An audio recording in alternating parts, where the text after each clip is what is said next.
Welcome everyone to the Jarvcast. New and improved, now with intro music.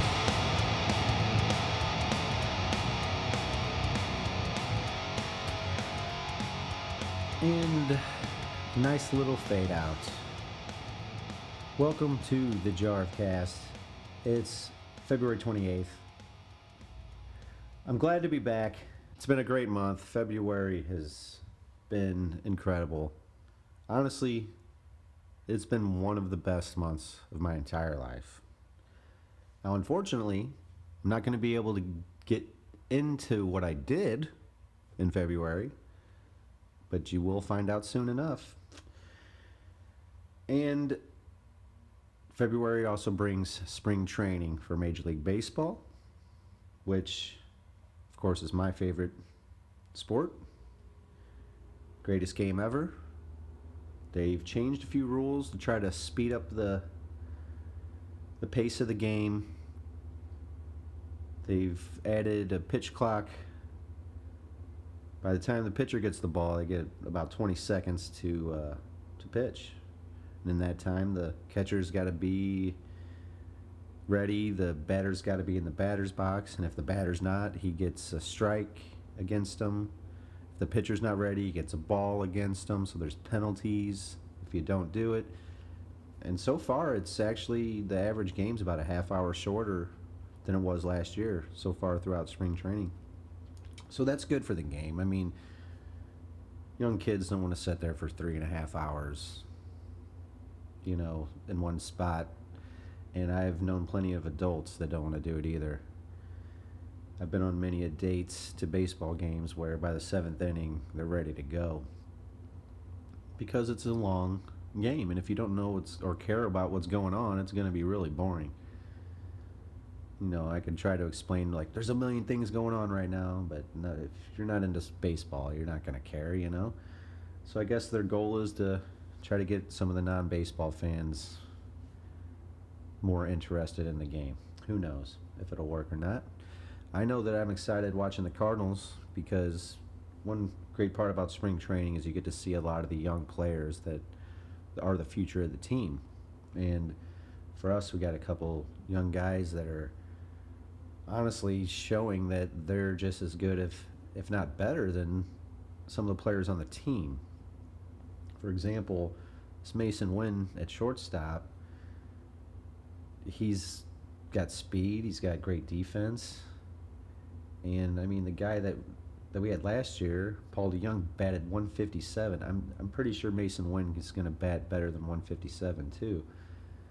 And I understand you've made a contract with DeYoung and you owe him all this money, and you kind of got to keep giving him a chance to bounce back. But I don't see DeYoung. He's done for, you know what I mean? So why not give Mason Wynn the shot? Got Scooter here. Welcome to the Jarvcast, Scooter, the cat. But yeah, and we also got a guy named Jordan Walker that's crushed a 3-run home run the other day, and apparently during batting practice he's crushing balls 500 feet. And they said the last time spring training for the Cardinals anyone's hit a ball in that area, that the area that he keeps hitting him to, was Mark McGwire. So I mean, this kid's 20 years old, he's 6'5", he's a monster, and he looks like the future of the team. And why not DH him now? Why not put him in the right field now? See what happens. That's what I would do. But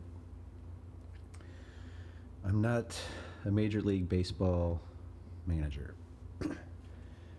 But yeah, I predict, I'm going to make some predictions here. I'm going to say the Cardinals will win the Central. The Cubs will be better than they've been in the last few years, of course. They've made a lot of upgrades. They'll be a 500 team, I think. Brewers will be in second place, though. They've I don't understand their decision. They have probably the best pitcher in baseball right now, Corbin Burns, and they went to a arbitration hearing. He asked for some more money. They didn't want to give him $750,000. Now, if you're a millionaire company and it's your best, and you're a baseball team, you got your best pitcher, why would you want to piss him off? I mean, I just don't get it. And the team traded their best reliever at the end of last year when they were in first place. There seemed to be no real, like, if you're in first place, you're going to the playoffs. Why would you want to trade your best reliever? It's for nothing. It makes, I mean, obviously there must have been something we don't know about going on, but that just seemed to demoralize the team. And then next thing you know, they're out of the playoffs. They just all fell apart. So bad management can really screw up a good team. It can screw up a lot of things, a lot of good bands. See, today, finally got some video in from last night's show with Fear Factory. If you're not familiar, Fear Factory's went through a lot of lineup changes throughout the years.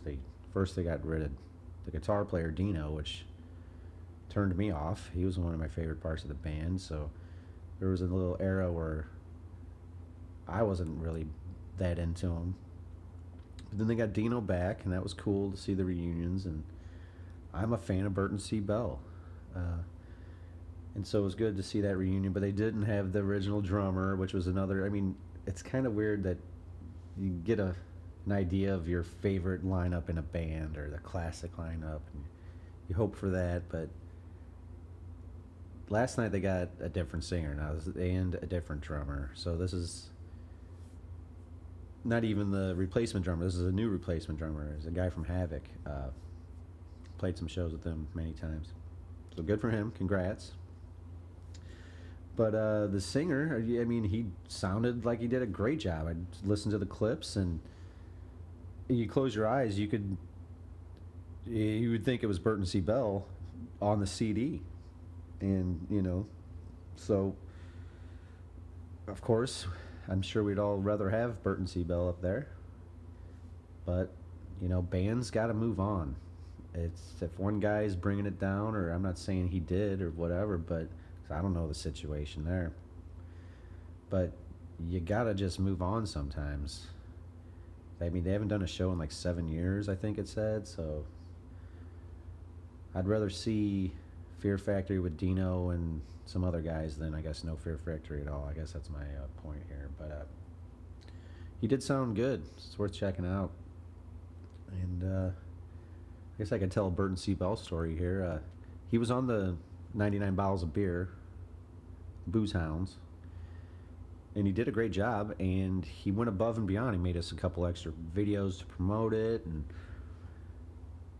I've hung out with him a couple times in the past, and one particular moment was a Cannibal Corpse show, and I'd brought a date out, and we're hanging out on the tour bus and partying, and Burton C. Bell had a friend with him, and this guy was kind of getting obnoxious and hitting on the lady I'd brought up, to the point where she said, "Hey, this guy, you gotta get this guy away from me, please." So I said something to him, like, "Hey, man, she's with me. Leave her alone, please. Move on." And he would not do so. So it got to the point where she said, "I want to leave. This guy is creeping me out. Let's get out of here." And, I'd already warned this guy once, and he didn't want to listen. So, of course, I had become drunk. I'm enraged, ready to kill this guy. On the bus, I remember Pat O'Brien being like, "No fighting on the bus," like... It was about to go down on the bus, and I was like, all right. So I stepped off and waited patiently for this guy to come down so I could fight. That's how I'm mad. And if you know me well, it usually takes a lot to get me to that point. But once I'm at that point, it's not a good thing. So I'm ready to kill him, and Burton C. Bell comes off and goes, "Please, please don't beat up my friend." And I said, "You know what? For you, Burton C. Bell, I'm going to let it go, but get him the fuck out of here." And he did. He grabbed his friend, they left, and the night went on. But he saved his friend that night, that's for sure. So, whoever that guy is, you need to thank Burton C. Bell. But yeah, good for Fear Factory to get back out on the road. I hate to see bands that just good bands like that. I mean, Fear Factory was an important band. That time in the 90s was, grunge and new metal. And Fear Factory was extreme. I remember, I want to say I was a sophomore or junior in high school when a bunch of friends, they went to see Iron Maiden at Mississippi Nights, which, I mean, that sounds insane. If you know Mississippi Nights, it holds like 1,000 people, and it's been gone for 20 years. But Iron Maiden was at that point where I think they had like Blaze Bayley singing, and no one really cared anymore. And like I said, it was grunge time, and just metal was just dying off, basically. And they all came and to school the next day saying, "You have got to hear this band, Fear Factory." They opened up for Iron Maiden and just blew them away. Heaviest band I've ever heard, blah, blah, blah. The drummer's insane. The singer's awesome. The guitar player's awesome. Like, they were so hyped up that I was like, there's no way this band's this good. And you know how it is when you haven't heard a new band and everyone's hyping it up.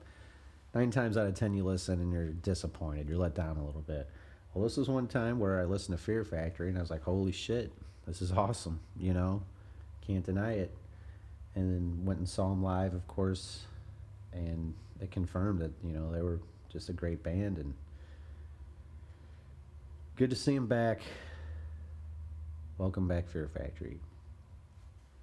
Other metal news, you got Marty Friedman playing guitar for a few songs at a Megadeth show in Japan. I mean, that's pretty cool. I'm sure most of you Megadeth fans remember classic lineup, not the original lineup, the classic Megadeth lineup with Dave Ellefson and Marty Friedman and Nick Menza. The Rest in Peace, Countdown to Extinction era. That's arguably the best, my personal favorite era of Megadeth. So it's cool to see, even for a few songs, it's cool to see that happen. And it sounded cool to me. I watched that video too, and it's just cool to see, old friends jamming together, I'm sure they've traveled the world together for years and years and years, and sometimes you just gotta let it all, put it all in the past and kind of just go out and jam. There's been some weird crossover, like pop crossover things, like Lizzo was singing Rammstein the other night. It's if you don't know who Lizzo is, she's a huge pop star, and you wouldn't think she would be a fan of Rammstein, but apparently she is, or at least made a joke about it on stage. But it's cool when the pop culture recognizes metal. There was some metal guys in the Super Bowl commercials recently. You got the Dave Grohl commercial, and you had, Paul Stanley had a cool commercial. Sadly, I didn't get to watch the Super Bowl. I was busy working, and this is the first time I've never watched the halftime show. I still haven't watched it. I haven't taken time out of my day to watch it. You hear about it, blah, blah. I wish I cared about it. I don't see NFL fans caring about it either. So I just don't get the choices of the halftime shows lately. Where's Metallica at? give the NFL fans a survey, put 100 pop artists on there and country artists and blah blah, and then put put Metallica on there, and see if they win. I guarantee they would. The people want to see it. It's long overdue. And I said to myself, I was like, I don't know if I want to watch another Super Bowl halftime show until it's Metallica. I mean, it's not like I'm just some closed-minded metalhead. It's just,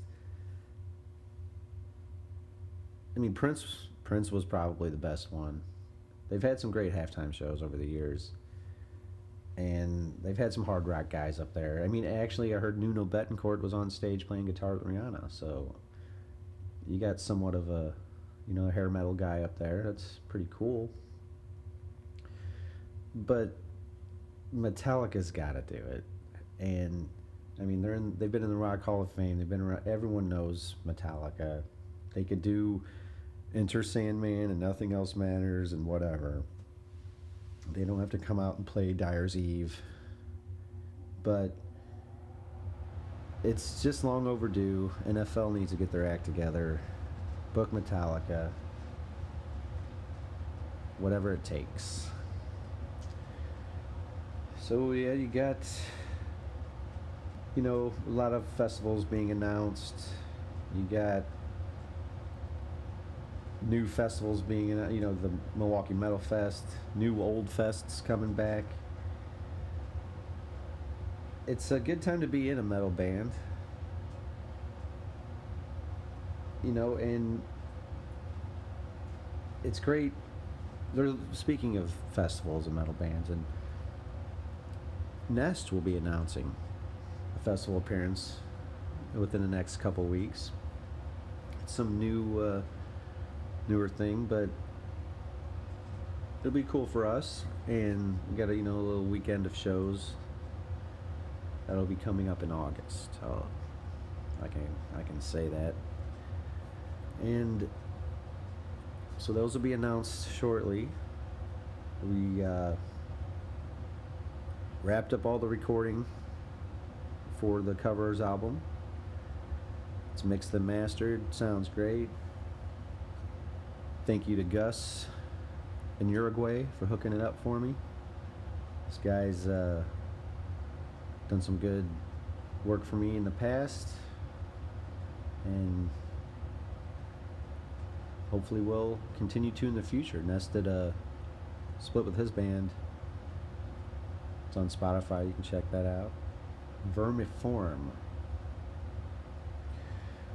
But yeah, it's good to finally finish up that little fun project we started.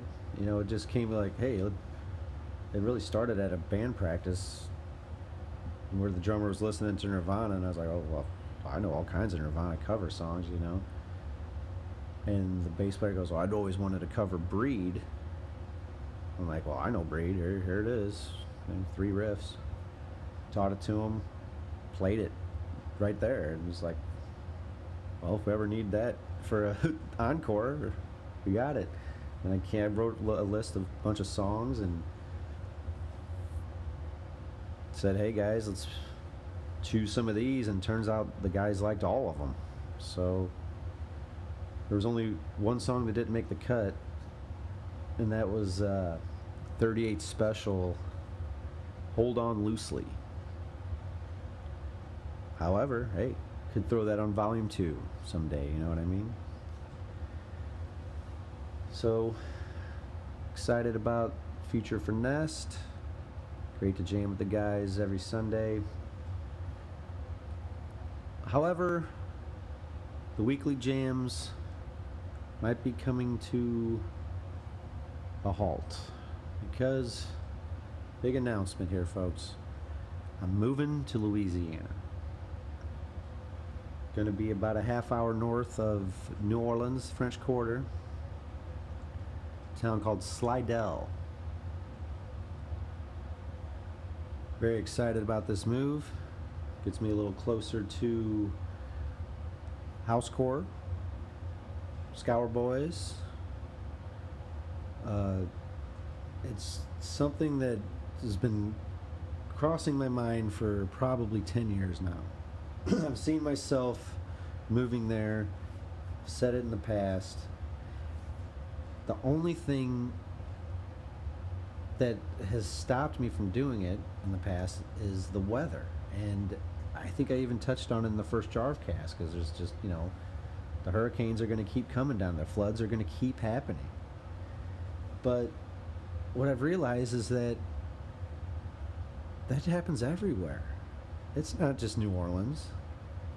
There's floods in the next town over all the time, in Troy, Illinois, out in the back roads. There's times where I lived in St. Jacob where we were on the back roads and it gets flooded and you can't go anywhere unless you got a boat, and luckily these days you get some advance notice and people know when it's coming, and I could pack some things and drive up to St. Louis, you know what I mean? So I think it was foolish of me to think I shouldn't go there because of the weather. Because where even when I was in Baltimore, it's not great weather there.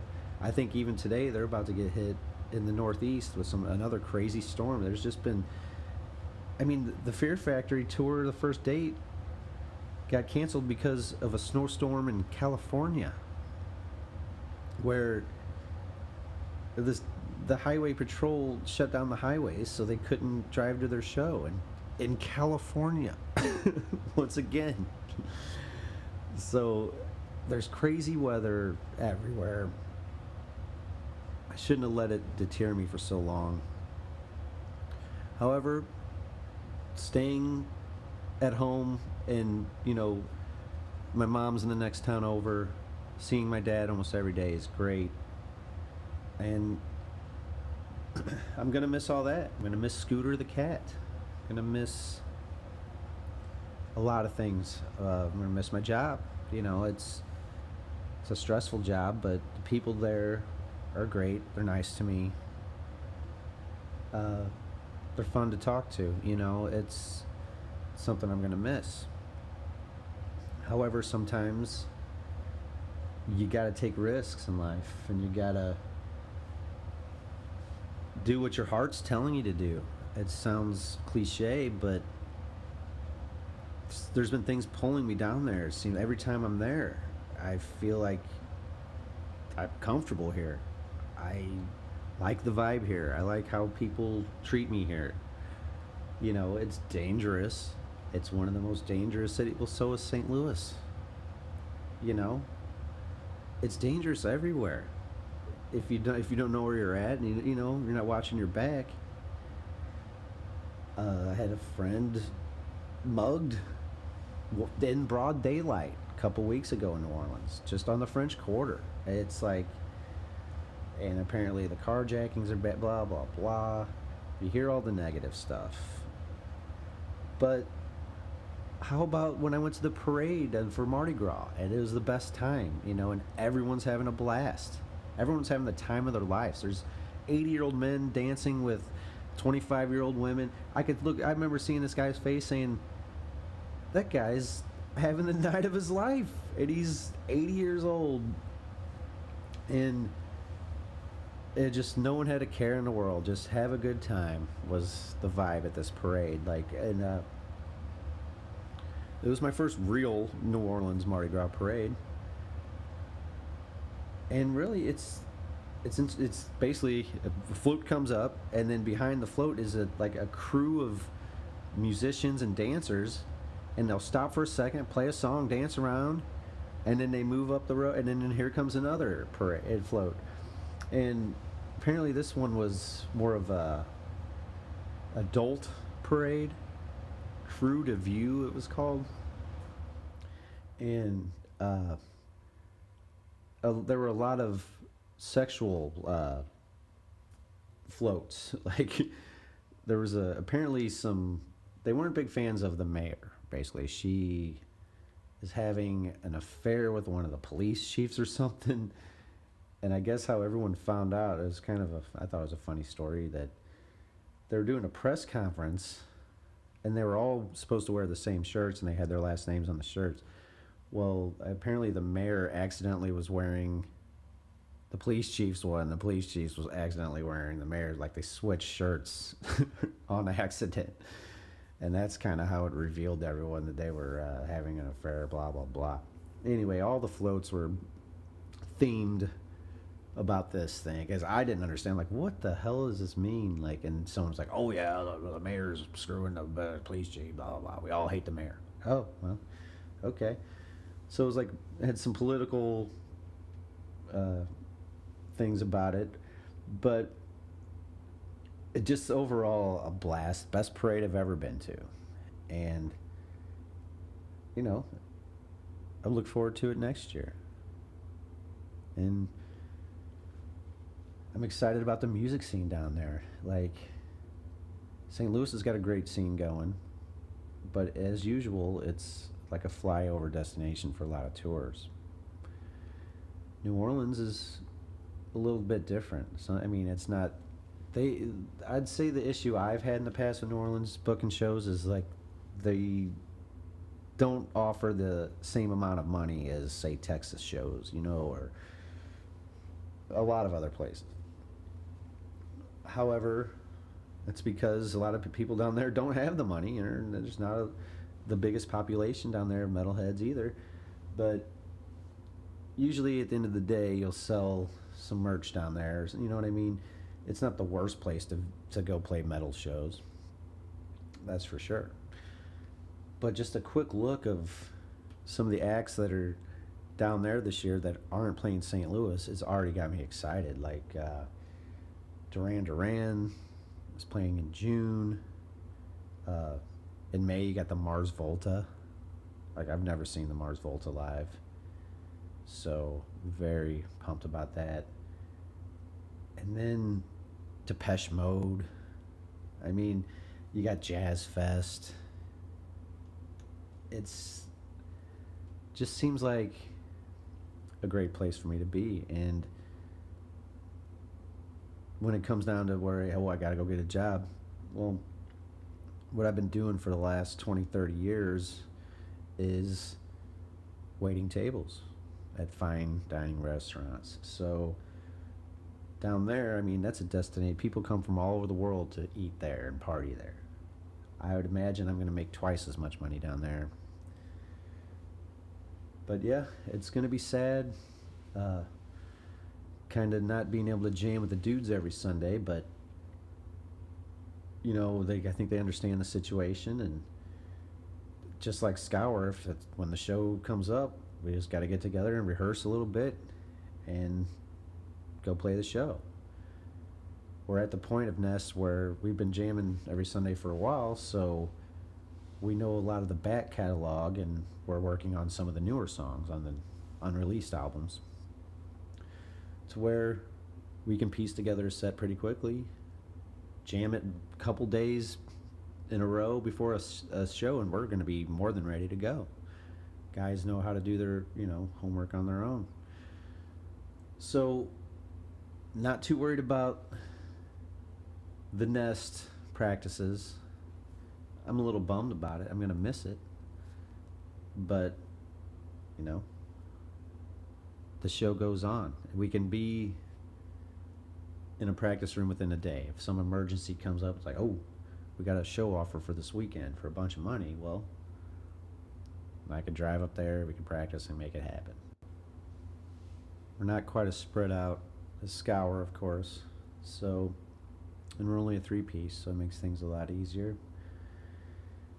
But yes, sometimes you got to take risks. And when I moved, the first big move for me was to Nashville, Tennessee. Hermitage, right outside of Nashville, and it was a kind of a too good to be true offer. I was working in a mall, and this guy comes in, and he's all, "Whoa, man, you're selling a CD, man?" He had his country twang. So we had a compilation CD that I was selling. It had my band All Will Fall on it. Adam and Gabe and Josh Gamboa and Adam Tripp, one of our first death metal bands, and he's blah blah blah chatting me up. I said, I play bass in this band. He's like, I'm gonna check it out. And he comes back the next day and he's like, man, that gave me nightmares, man. That scared me, man. I'm like, well, good. I think it's supposed to scare country fans. Jokingly, and he went into how he's a musician and blah blah blah, and then he's like, well, I'm Kevin Bacon's cousin, Robert Bacon. Kevin Bacon's cousin. At least that's what he said. I still don't know if that's true. I assume it is. But, because he kind of looked like him. And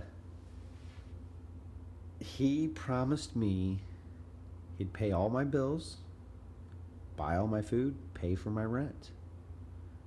All I got to do is move to Nashville and be ready when he arrives in Nashville to perform and do shows and blah blah blah. So at that point I didn't even have a cell phone. I mean, I was one of the last people I knew that had a cell phone. I just thought I could live without it. And he's like, man, you gotta have a cell phone. So he got me my first cell phone, paid for that, paid all my bills like he said he would, paid for the rent like he said he would. Went down to Nashville. He gave me a CD. He said, hey, learn this CD, man. Got a couple months to learn this, before I come down there. Took me about an hour and a half to learn every song on the CD. It was all piece of cake.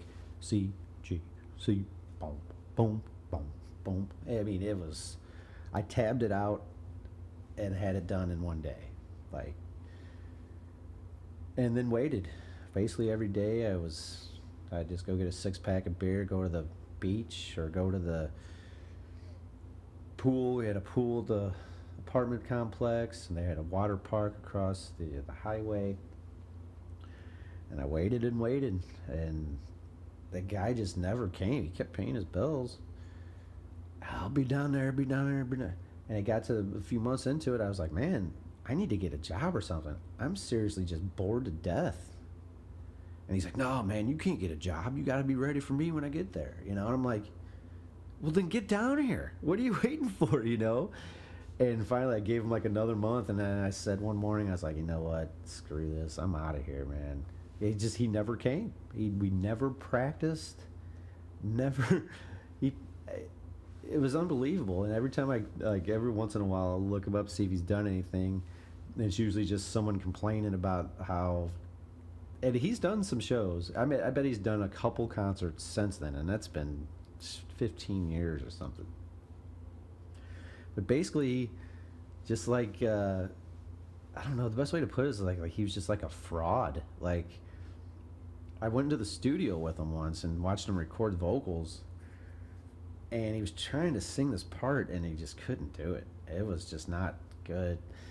And I remember being in the booth with him, and I was like, I think you're supposed to be and I was I'm not a good singer. I'm a terrible singer, And I did it, and the guy behind the booth was like, yeah, sing just like that. I was like, ouch, if I'm singing it better than you, that's not good. But anyway, his country career did not take off because, he had a catchy song, but it turns out that catchy song is sung by a few other people too, and they do it better than he did. But that was one of my first moves, and that was a risky move because it was scary. I owned a house at the time. I had a great job. I had a couple cars. Band was going good. And I was just like, fuck it, let's take a risk. I sold the house. I made a $20,000 profit, luckily, by selling the house. Bought a nicer car. Drove it down there. But it just didn't work out.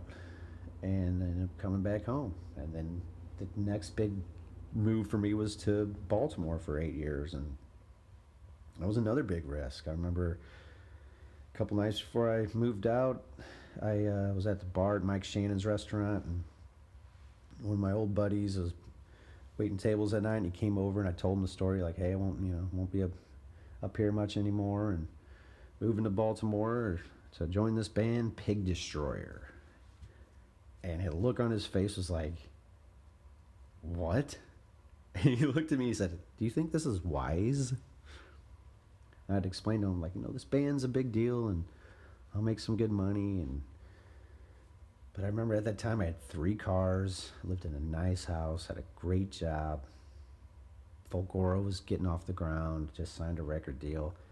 But I was just like, gotta take this risk. And, maybe it was worth it, maybe not. But I had to do it. And that's kind of how I'm feeling today.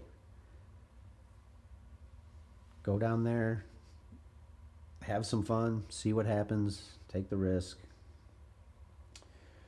If it doesn't work out, I could always come back home. That's one thing I'm very grateful for. And I understand not everyone has that luxury, so I feel very grateful for that. And I'm grateful for you for checking out the Jarvcast. You can always send me a message at jarvcast@gmail.com. Hit me up. Thanks for listening. Check out those Nesty Peeps. Check out those Scour Boys. Watch them Cardinals. I'll see you next month from New Orleans.